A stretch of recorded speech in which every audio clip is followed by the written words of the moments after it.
लिखा कि तुम ज्ञान देने के कारण शंकर हो। गुरु कैसा हो? शंकर रूपीनम हो, शंकर जैसा रूप हो उसका। शंकर कौन है? शिव कौन है? तो तीनों लोकों के अधिपति, तीनों लोकों को जो ज्ञान देने वाले हैं, परम ज्ञान जिनके पास से आता है, ज्ञान के निधि अगम है। दुनिया में जितने भी ज्ञान की धाराएं हैं वो निस्सृत हुई, निकली कहां से? स्रोत सबका एक ही है, एक ही जगह। किसी ने कुछ नाम दिया, किसी ने कुछ नाम दिया, लेकिन ज्ञान की धारा एक ही है। भले उसकी बहुत सारी पतली पतली धाराएं निकली। साहब श्री हरिनानंद जी ने उसी शिव को अपना गुरु बनाने का आह्वान किया। उन्होंने दुनिया के लोगों को बिना किसी भेदभाव के, बिना कोई अंतर किए, जिसने भी चाहा शिव को अपना बनाना, उसको उन्होंने शिव सौंपा, शिव दिया। कोई भेद नहीं, कोई वर्गीकरण नहीं। गुरु और शिष्य परंपरा में गुरुओं की श्रेणी 3 मानी गई है, शिष्यों की श्रेणी भी 3 मानी गई है, गुरु, सदगुरु और जगत गुरु। तो स्वाभाविक है जब मास्टर 3 तरह का होगा तो विद्यार्थी भी 3 तरह का होगा। मास्टर 3 तरह का तो विद्यार्थी भी 3 तरह का। लेकिन सारे मास्टर के भी मास्टर कौन है? सारे गुरुओं के गुरु कौन है? सभी सदगुरुओं के भी गुरु कौन है? सबकी यात्रा शिव तक जाकर खत्म हो जाती है। महादेव, महागुरु महादेव ही सबके गुरु। अब दुनिया में शिव भगवान हैं, भगवान के रूप में लोगों को दे सकते हैं, ये सब जानते हैं। सबने अलग अलग तरीके से उनकी पूजा की, उपासना, साधना, मंत्रों के जप किए, वरदान भी प्राप्त किए। चाहे वो इंसान हो, चाहे वो राक्षस हो, चाहे वो देवता हो, चाहे वो गंधर्व या किन्नर हो, सबने शिव से जो चाहा, शिव के लिए तपस्या की। शिव ने बिना ये सोचे कि सामने वाला कौन है, उन्होंने सबको समान रूप से वरदान दिया। जिसने जो चाहा, कहा तथास्तु, सबकी मनोकामना पूरी हो। यानी ईश्वर के रूप में वो विवेकपूर्ण दान नहीं देते। ईश्वर के रूप में आपने पुकारा है, आपने श्रम किया, श्रम युक्त भक्ति की, तो महादेव ने आपके मनोकामना पूरी की। लेकिन वही शिव गुरु के रूप में विवेकपूर्ण दान देते हैं। विवेकपूर्ण मतलब ये, जैसे आप अपने बच्चे के हाथ में जलती हुई लकड़ी नहीं देते। बच्चा जिद करता है तो आप दे देते हैं, लेकिन माँ के रूप में आप उसको विवेकपूर्ण चीजें देते हैं। यानी आपको जो पता है कि जिस चीज से उसके हाथ जल जाएंगे, आप नहीं देते। आपको लगता है कि वो खतरे में है, गिर जाएगा गड्ढे में, तो आप उसको बचाते हैं वहां से। गुरु के रूप में शिव विवेकपूर्ण दान देते हैं। शिव के ईश्वर के रूप में दुनिया के लोग उनसे जुड़े रहे, लेकिन गुरु के रूप में, ज्ञानदाता शिव के रूप में वो थे।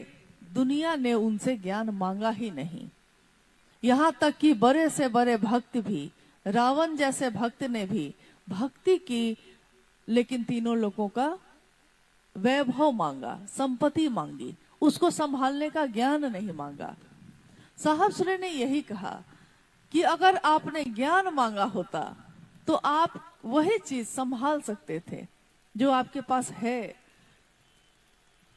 इसीलिए जगत के ज्ञान को उन्होंने कहा कि जगत का ज्ञान जो है हमारा, आपका, हमारी जो बुद्धि है, वो दिमाग से हम ज्ञान लेते हैं।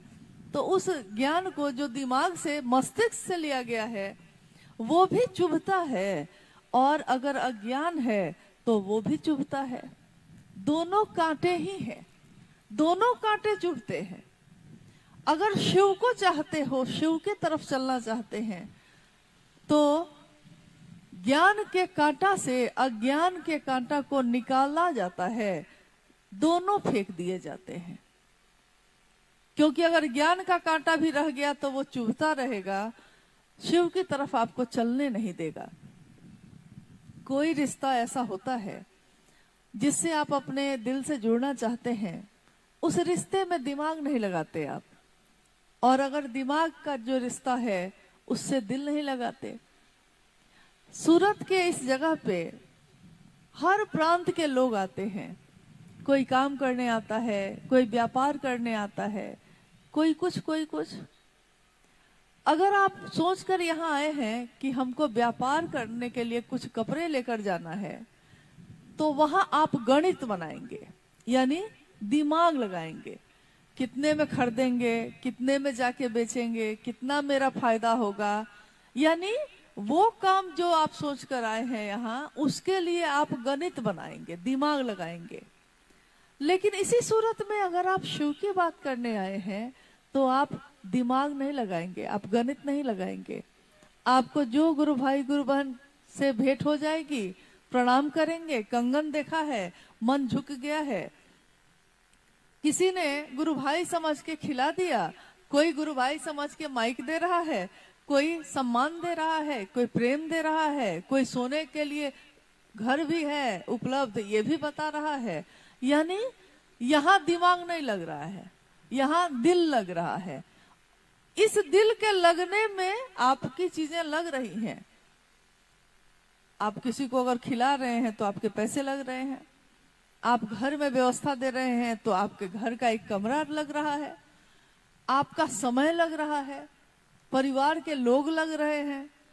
लेकिन यहाँ आप दिल लगाए हुए हैं, तो यहाँ आपका दिमाग जो है गणित नहीं बनाता। अगर कोई काम से आया है, चाहे वो कितना भी जरूरतमंद हो, आप उससे दुकान में मिलते हैं और दुकान से ही विदा कर देते हैं। रिश्ते तो दोनों हैं, लेकिन दिल के रिश्तों में हम दिमाग नहीं लगाते। साहब ने कहा, शिव जो जगत के गुरु हैं उनको अपना गुरु बनाइए। उस महादेव को हमने अपना गुरु बनाने की बात कही। अब जब गुरु और शिष्य की बात होगी तो इससे कोई फर्क नहीं पड़ता है कि आप किसी के भाई हैं, कि बेटा हैं, कि बेटी हैं, कि मित्र हैं, कि दुश्मन हैं, इससे कोई फर्क नहीं पड़ता। गुरु ज्ञान देते हैं और शिष्य ज्ञान लेता है, बस यही एक रिश्ता रह जाता है। जिस तरह शिव के अनेक रूप हैं, लेकिन उस शिव से जिस रूप में हम जुड़े हैं उसी रूप का लाभ हमको मिलता है। शिव के भी अनेक रूप हैं। वो महादेव महाकाल भी है, लेकिन क्या हम महाकाल के रूप से जुड़े हैं? नहीं। इसलिए काल पे नियंत्रण है उनका, लेकिन काल के अधीन होकर भी हम महाकाल के रूप में उस महादेव को नहीं पुकार रहे। हम हैं उनके अधीन, तब भी उस रूप में नहीं पुकार रहे। महादेव जो मृत्युंजय कहलाते हैं, महामृत्युंजय, जीवन मृत्यु के चक्र से निकाल सकते हैं, लेकिन हम जीवन और मृत्यु के चक्र से निकलने के लिए उनको नहीं पुकार रहे। शिव की शिष्यता में वो महादेव किसी के पिता भी हैं, जो तस्वीरों में हम देखते हैं, जो शास्त्रों से हमने जाना है कि वो कार्तिकेय और गणेश के पिता भी हैं, लेकिन हम कार्तिकेय और गणेश के पिता से नहीं मिल रहे। हाँ, उस रूप में भी सम्मान है, उस रूप में भी पूजित हैं, लेकिन शिव के शिष्य शिव से शिष्य बनकर मिल रहे हैं। वो शिव जिनकी इच्छा से ऐसी कितनी दुनिया बनती है, रहती है और खत्म हो जाती है, वो शिव ज्ञान के निधि अगम, वो शिव जो सारे आवेश दुनिया के वहीं से निकलते हैं, आवेश रहित आवेश वाले शिव, जब हम शिष्य बनकर उनको पुकारते हैं तो वो शिव हमारे स्तर पे आकर और तब हमको ज्ञान देने की जिम्मेदारी वहन करते हैं। यानी अगर आवेश वाले शिव से आप जुड़ने चले हैं, संभव नहीं है। आप उस परिधि में जा रहे हैं जिसमें वो किसी के पिता हैं, आप उस परिधि में जा रहे हैं जहां मां भगवती के वो माँ भगवती ही उनकी अर्धांगिनी है। आप उस क्षेत्र में जा रहे हैं जहां वो अर्धनारीश्वर है, आप उसमें जा रहे हैं जहां वो रुद्र है, आप उसमें जा रहे हैं जहां वो पशुपति हैं, तब थोड़ा प्रवेश मुश्किल है।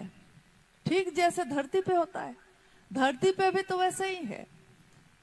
हमने अभी कहा हमारे वरेण्य गुरु भ्राता साहब श्री हरिंद्रानंद जी, शिव के शिष्य साहब हरिंद्रानंद जी के भी इस जगत में अनेक रूप हैं। आपके भी अनेक रूप हैं, मेरे भी अनेक रूप हैं। एक ही इंसान, एक ही व्यक्ति, उसके कितने रूप हैं। वो किसी का भाई, किसी का पति, किसी का बच्चा, किसी का पिता, किसी की माँ।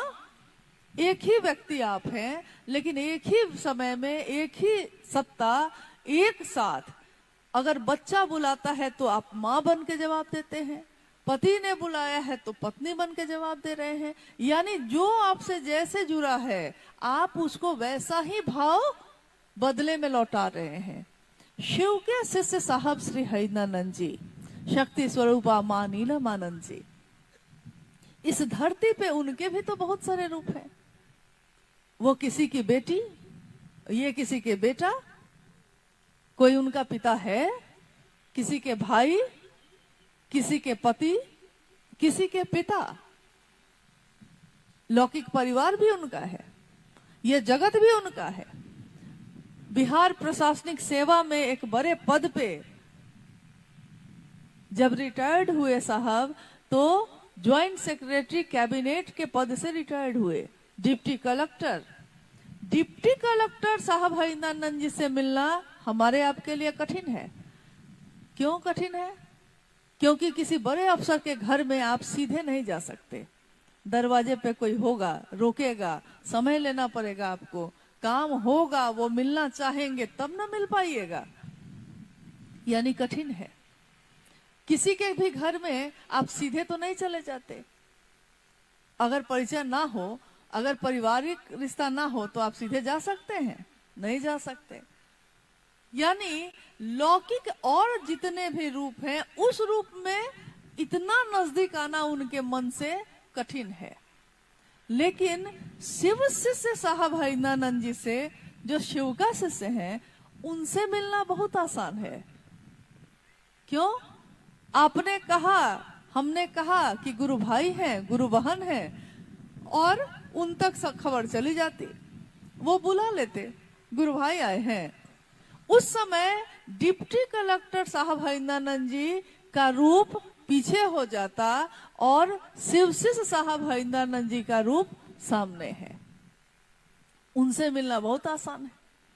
गुरु भाई बने और मिल लिए। महादेव से मिलना उस रास्ते से बहुत आसान है, शिष्य बने और गुरु से मिल लिए। लेकिन महादेव के अनेक रूपों से मिलना बहुत कठिन है।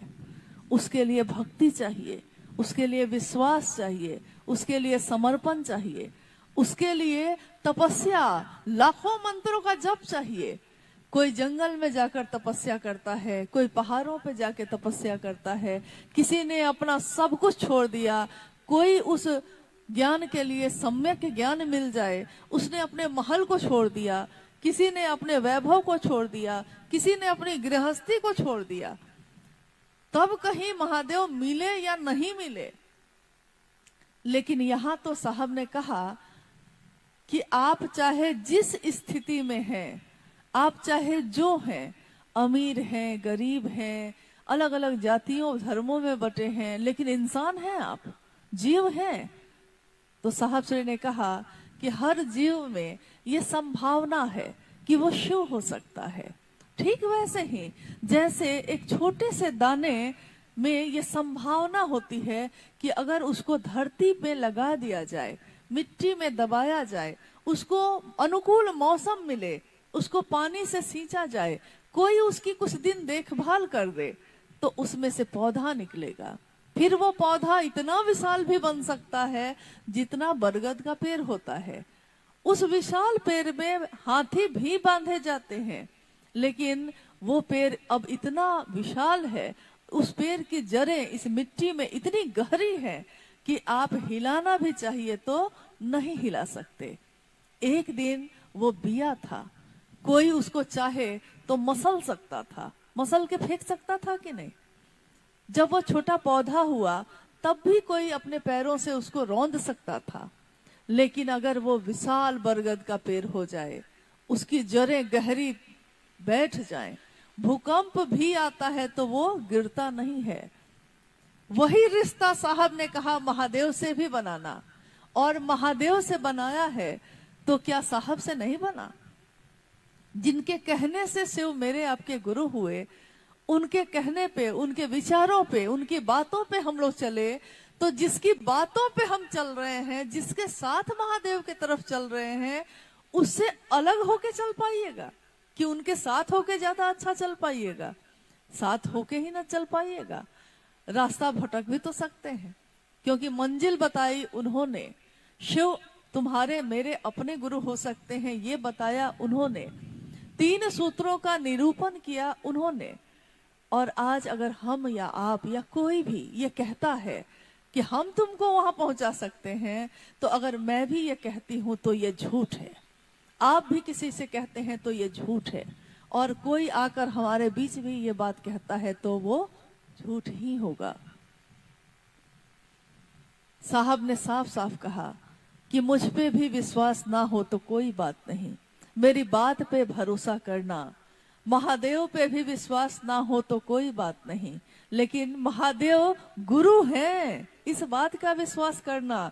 क्लास में खड़े रहना, क्लास में अगर खड़े रह गए तो मास्टर पढ़ा लेगा, लेकिन कक्षा में रहिएगा तब ना, परिधि में रहिएगा तब ना, उस घेरे में हम रहेंगे तभी ना। तो जिस तरह शिव से शिष्य बन के मिलना आसान है, धरती पे कभी कभी लोग कहते, जब साहब के पास आते थे मिलने, तो लोग कहते कि साहब जब भी हम लोग मिलना चाहें आपसे, लोगों ने कहा कि उनसे मिलना बहुत कठिन है। तो साहब ने कहा यार तुम कभी आए ही नहीं, वो महादेव भी तुमको मित्र समझता है, लेकिन तुम समझते हो कि वो भगवान है, हमसे मिलेंगे कैसे? जाओगे तब ना मिलेंगे। गए ही नहीं, मिले ही नहीं, देखा ही नहीं, खोजा ही नहीं, चाहा ही नहीं, और कहते हो कि हमसे मिले नहीं। तो महादेव भी तुमको मित्र ही समझता है। मैं शिव का शिष्य हूँ, मैं भी मित्र ही समझता हूँ। मेरा गुरु भाई है, मेरी गुरु बहन है, यही समझता हूँ। आए ही नहीं कभी मिलने, बिना आए ही समझ लिया कि मिलना बड़ा मुश्किल है। जाकर न देखते तब पता चलता।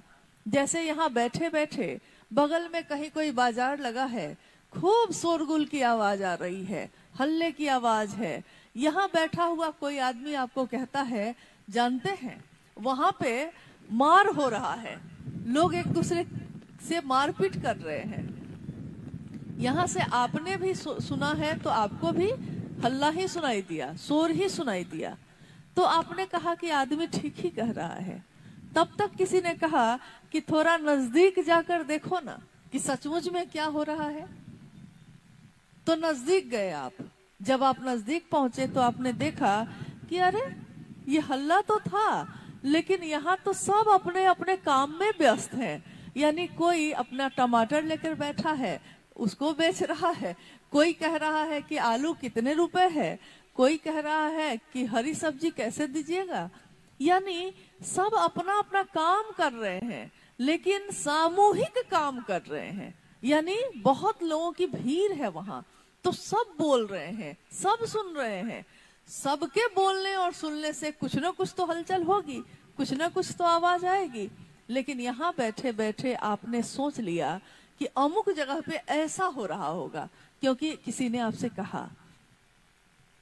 सबसे बड़ी बात यह है कि जब साहब श्री ने जो कहा हम उसको भूलकर और कोई कुछ भी कह रहा है हम उसको सुन रहे हैं। जिनकी बात इतनी सुंदर है और जिनकी बात पे चलने से हमारा आपका इतना शुभ होता है, उनकी बात छोड़कर हम कहाँ गुम हैं। जैसे किसी ने कहा है, बड़ा सुंदर कहा है कि कहाँ जा रहे हो और किधर देख रहे हो? पैर आपके कब्र की तरफ जा रहे हैं और आप जगत की तरफ देख रहे हैं। किसी ने बड़ा खूब कहा है कि कदम सुए मरकत और नजर जो है वो धरती पे है। यानी चल रहे हैं महादेव के तरफ तो महादेव को देखेंगे ना। मंजिल हमारी कौन है? यहाँ सामने इस बैनर पे लिखा है, मार्ग शिव शिष्यता का है और मंजिल भगवान शिव स्वयं। नीचे नाम लिखा है, साहब श्री हरिंदानंद जी।